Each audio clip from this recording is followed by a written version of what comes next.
Hello and welcome to this episode of Demystified as we explore home cooking in a modern world.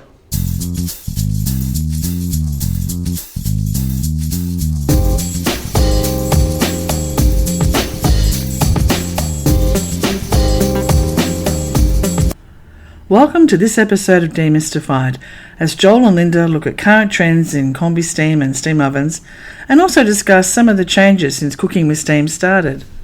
Hi Joel. Hey Linda. How are things? All good, thank you.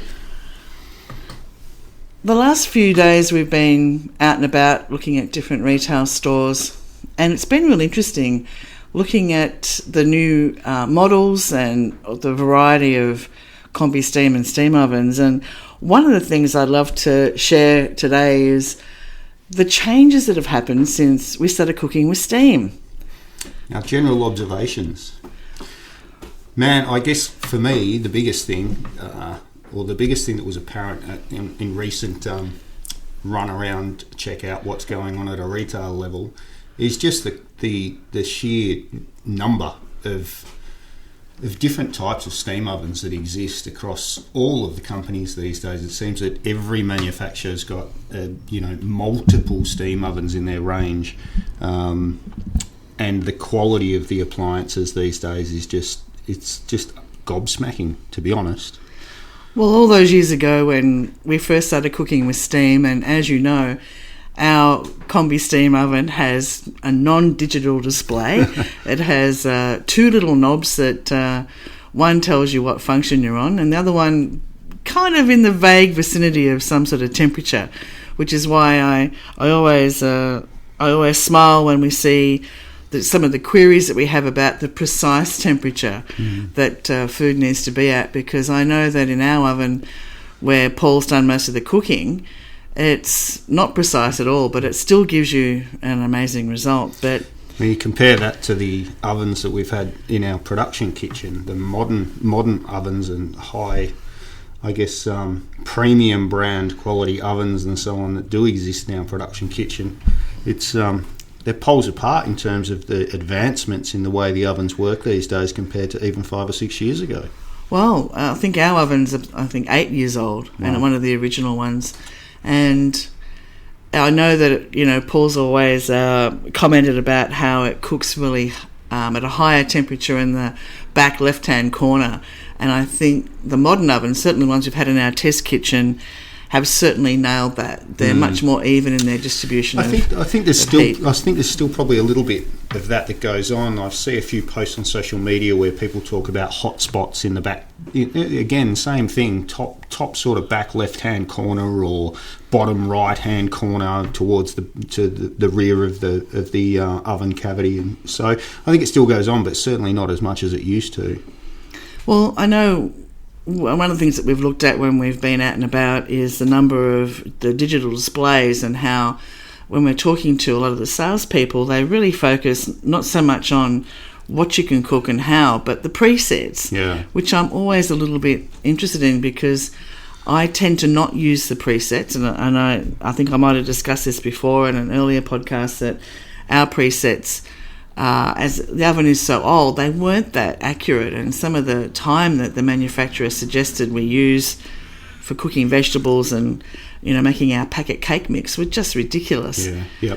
I think for me, when we talk about change and our observations over the years of what has changed in the industry, presets are probably one of the fundamental things that stand out to me, because, well, as you know, Linda, when we started cooking with steam, we made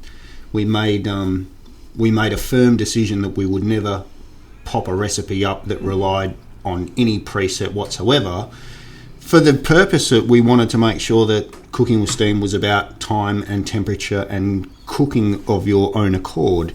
And, if we had an Asco oven or a Miele oven or a Wolf or whatever brand it was, and we were cooking with presets, then effectively we're limiting our audience for each. So hence, as you know, everything we ever did with cooking with steam was to be a recipe that was able to be cooked across the board with a combi steam oven.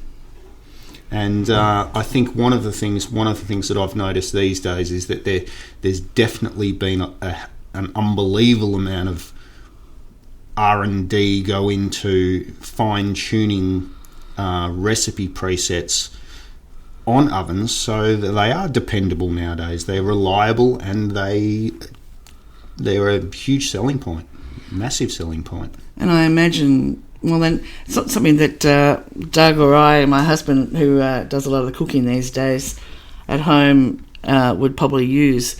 And I'm a little bit, while I'm, pretty good with computers, and most times my laptop and my iPad, I tend to freeze a little bit when I have to look at preset recipes. But that's just me. I know a lot of people feel differently about it. But it's interesting to see the technology changes and the way that, more internet-facing, recipes downloaded from your iPad, now talking to your oven. I think this is a really exciting time. Yeah, absolutely. It'd be interesting to see what comes about into the future. We've seen steam microwaves and so on, come to the market over the last couple of years. Do you remember the one that we had in our production kitchen here for a little while? Oh yeah, it was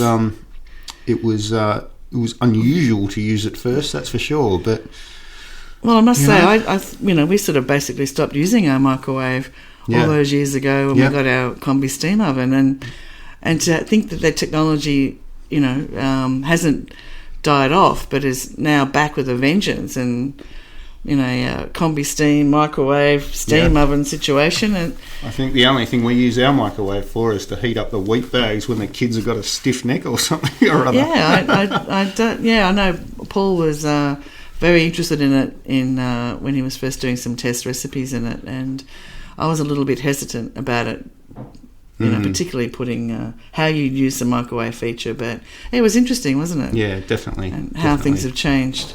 That's one of the big changes. I think moving forward, one of the biggest things that we'll start to see is an increase in the availability of countertop steam ovens and so on, which I think is an excellent thing, to be honest. Because quite simply, there's a lot of people out there that wish that they had the ability to cook with steam. However, they're limited in their ability to, install something without fully renovating their kitchen. I fit that bill. We just don't have the space in our pokey little kitchen in suburban Melbourne to be able to pop a steam oven in there. So for me, a countertop oven at home is most likely going to be the ideal solution. I'm looking forward to the next couple of months of going down that path and ditching the microwave and replacing it with something that's of a similar size and shape, and going from there. It'd be nice to be able to cook at home rather than in our kitchens. Well, one of the things that you and I have talked about in our little recent travels is the displays and these sort of displays of 4 ovens or 3 ovens and a coffee maker.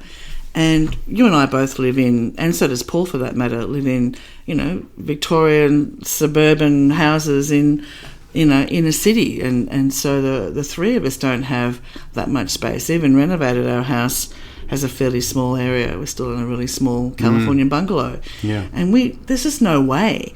And I guess with all the apartments where we live, surrounded, in where we both, all 3 of us live, we're surrounded by apartments these days, and there's no way they could have 4. A bank of 4 or 3 or even 2 ovens would be really hard. I dream of having 2, let alone 4. But I do think having, me, I'm passionate about combi steam ovens, and I think that every apartment, if it's just choice of an oven or a combi steam, go the combi steam, because it can do everything a normal oven can, but more. Yeah, I had someone contact me at the start of the week saying, we're doing a kitchen reno, we want to put 2 ovens in. We think a combi steam, and what would you do? What would your recommendation be? Should we put a pyro oven in, or what should we do? I said, well, if with all due respect, if money is not the deciding factor here, then why don't you put 2 combi steams in? You get the best of both worlds. You can steam in one, convection cooking in the other, steam in both, cook different dishes. That's what I'd be doing.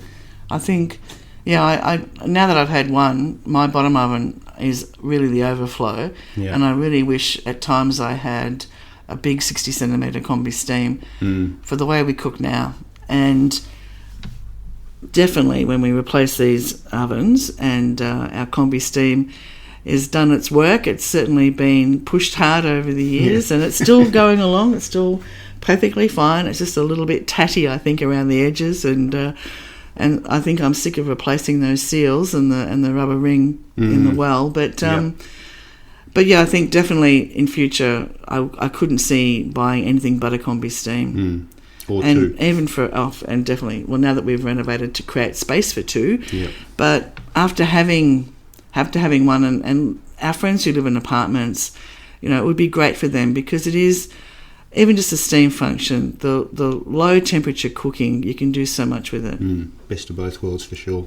Oh, totally. And so it has been interesting looking at the kitchen displays, and we saw that $149,000 barbecue recently. Our backyard isn't big enough to put it in, and I don't think yours is either. It's like 15 times more expensive than my car. Yes, it certainly is. But when we had it explained to us how good it was, but these days price shouldn't really be an issue, because we know that even IKEA are selling combi steam ovens, and I know we were very excited when we had a woohoo moment when they did, because we realised that then combi steam ovens weren't just for people who had a bit of money behind them. Yep. They were now in the realm of IKEA and everything in between. If you look hard, you can find a combi steam for $1,200, $1,300, $1,500 these days. And if you're a savvy buyer and you make sure you take advantage of sales when they do come up and so on, I've seen combi steams on sale for $980. It's then admittedly these are not your big premium brands and so forth, but it's, as an entry level, it's pretty it's a pretty bloody good offer. Well, particularly if you're not sure about what they can do for you. Exactly. And it might be easy to convince yourself or your spouse to spend $1,000 rather than $3,500, $4,000 or more. Some of the bigger brands are fantastic, but they're a little bit more expensive. So it's a bit more of a serious commitment. Absolutely. Oh, it's been interesting. All right. Well, certainly would have thought with all the changes we would have seen a slowdown, but in fact all the manufacturers are really providing more options, more models, more functionality in their ovens, and not a slowdown at all. I think they realise that at the end of the day, finally, they have come to realise that steam cooking is only going to become more and more important for the general populace. And every home cook out there should give it a go. Yep, for sure. Woohoo! That's what we like to hear. Yep. Thanks so much, Joel. No worries. Thank you. See ya. Thanks for listening to this podcast as we explore home cooking in a modern world. We'd love you to subscribe, and for more information, please go to our website, cookingwithsteam.com.